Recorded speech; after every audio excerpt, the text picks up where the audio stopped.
The brand new RTX 3060 is finally here, which can only mean one thing. It's time to build an awesome 3060 based gaming PC build. I'm going to run through all the parts I chose and why, the whole build process from start right through to finish before booting this machine up to see exactly how it performs and really try our 3060 out in loads of the most popular titles. So without any further ado, let's dive into it. After a quick word from today's video sponsor. Today's video has been made possible by AlphaSync and their awesome lineup of gaming PCs which now come preloaded, pre-installed and ready to go with Xbox Game Pass for PC. What that means is you can pick up any of the systems from their extensive lineup, including this 3090 PC, and play some of your favourite titles right out of the box. Plus, with new games added every single month, there's always going to be a range of titles for you and your friends to enjoy on Xbox Game Pass for PC. Check out the videos I made with AlphaSync Gaming about Xbox Game Pass for PC and how it can help you in the cards section now, and make sure to give our recent Game Pass setup video a watch through, linked in the description below. A big thanks to them though for making today's video possible, and make sure to check out the entire AlphaSync range now with Xbox Game Pass for PC. As always, I'm going to focus on our motherboard to begin with, so more on the 3060 a little bit later.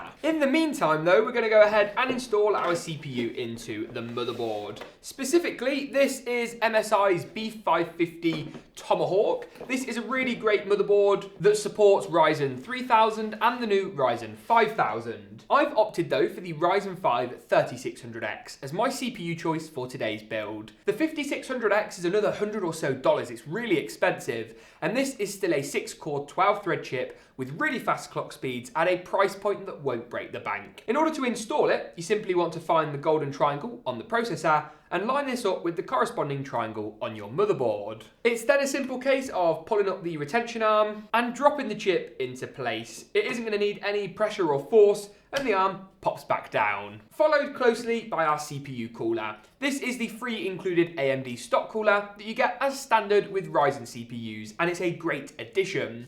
This will usually have pre-applied thermal paste on the bottom, but because I've used this cooler before, I just need to drop a dab of my own onto the CPU. That is more than enough. Happy days. And then the 4 screws through the cooler, the black ones, are going to line up with the 4 holes through our motherboard. Drop the cooler into place with the AMD logo towards the rear I/O, and then screw it down a little something like this, super easily. And then all you've got to do is plug the CPU fan cable up to the 4-pin header just above your RAM DIMMs and tuck it nicely out of the way. That brings us nicely onto our RAM choice today, and specifically I've opted for a 16GB 3600MHz kit of Kingston's HyperX Fury RGB. Align the notch on your RAM DIMM with the corresponding notch on the RAM DIMM slot, and then just pull back the retention clips. We're going to use the 2nd and 4th DIMM slots for dual channel performance, and that's going to drop nice and easily into place. Repeat for as many of the RAM DIMMs as you've got today, and that really is all there is to it. There's one more component to install before we move the motherboard into the case and get our graphics card out, and that is our SSD. I've opted for an RGB M.2 drive from XPG by Adata, one of the biggest memory manufacturers in the world. This thing's going to look awesome, and with 500GB or 1TB capacities available, both linked in the description below for latest pricing and availability. This is a perfect choice for our system today. It's installed really easily into our M.2 slot on the motherboard, but for this we will need our teeny tiny little screwdriver. Find the screw on the M.2 standoff and just take this one out. We're going to use it in a moment to secure the SSD back down. There we go, and the drive then just slots into the M.2 slot, preferably at a 45-degree angle. There we go, and we can then simply fasten it back down with the screw we removed just a second ago. And with that, our motherboard assembly, as it's called, is now complete and ready to move into the case. But James, what case have you gone for? Well, here it is. This is MSI's Gungir 110. Now I actually really like this case. It's a great value chassis with 3 included RGB fans at the front. And since we've got an MSI GPU and a motherboard, the aesthetic is going to tie in, I think, really nicely today. If you haven't seen this special 100K cosplay build I did in this case. Check it out in the cards here. Basically, I was dressed as Spider-Man and couldn't see anything. It's really funny, and you should go and check it out if you haven't already. Cases are really easy to use. You just need to take off both side panels. First, the tempered glass, closely followed by the rear panel. The next thing we want to do is then just locate each of the holes through our motherboard and then match these up with the pre-installed standoffs in our case. As you can see, we're missing a standoff here and here, and we can go ahead and screw that in. Once we've done so, the motherboard is then going to nice and easily slide into place with the pre-installed rear I/O shield slotting through this cutout at the back of the chassis. Secure the motherboard down a little something like this with the 9 included standoff screws, and we're pretty much good to go. And with that, we're about ready to install the graphics card. We'll come back to the power supply in just a minute, but I'm really excited for this GPU. This is, of course, NVIDIA's kind of 2060 replacement at a price point that, at least at RRP, is pretty phenomenal. This Gaming X Trio card is a bit more expensive, but maybe that will help on stock. As I say, I'll link kind of latest stock and availability in the description. This, of course, gives you all the power of the latest NVIDIA architecture, such as those 2nd gen RT cores for ray tracing, or if you don't want ray tracing, the latest version of DLSS, the AI-powered tech that works with fancy resolution scaling to really help you up that frame rate. Now, to install the graphics card, you need to remove the protective PCIe cover and then align this up with the top PCIe slot of your motherboard. This will show us which of the slot covers we need to remove. In our case, it's the 2nd and 3rd slot covers, and we're going to reuse the screws we take out to actually secure the GPU back down in just a second, so keep these safe. And with that, the graphics card slides nicely into place, bit of a snug fit, and clips in with a really satisfying click sound. Secure the card in with those screws we just removed, and with that, the system is starting to come together really nicely. Just 1 or 2 more steps to go with our power supplies, cables, and our wiring. First up, the power supply, and specifically, I've opted for Corsair's new CX650F. It's a fully modular PSU with a bit of RGB as well for, underglow in our case, because why not? It's an 80 plus bronze certified power supply to make sure our Ryzen 5 and our GPU have all the power they need. Plug up the modular cables to the interface. The modular cables that you need to plug up include a 24-pin motherboard power cable, a SATA power harness for any drives or RGB or fan controllers, an 8-pin CPU power connector for our processor power, and then finally a dual 6+2-pin PCIe power connector to power up our graphics card. And once you've installed those into place, you can spin the case around and slide the power supply gently into place, and then all we need to do is plug up our cables and our wiring, and with that we're pretty much off to the races, which means we're done. We're ready to boot this machine up, see just how good it looks when it's all powered up in an epic glam montage, and then of course exactly how it performs in around 15 of the most popular AAA titles. Roll that montage.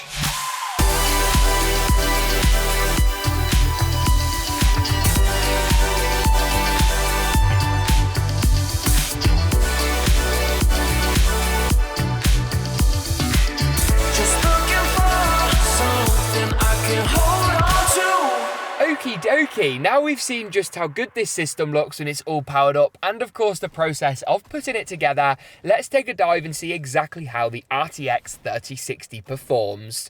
On your screen now is a kind of summary view of all the games we tested, some of the latest and most popular AAA titles, alongside some temperature performance figures as well.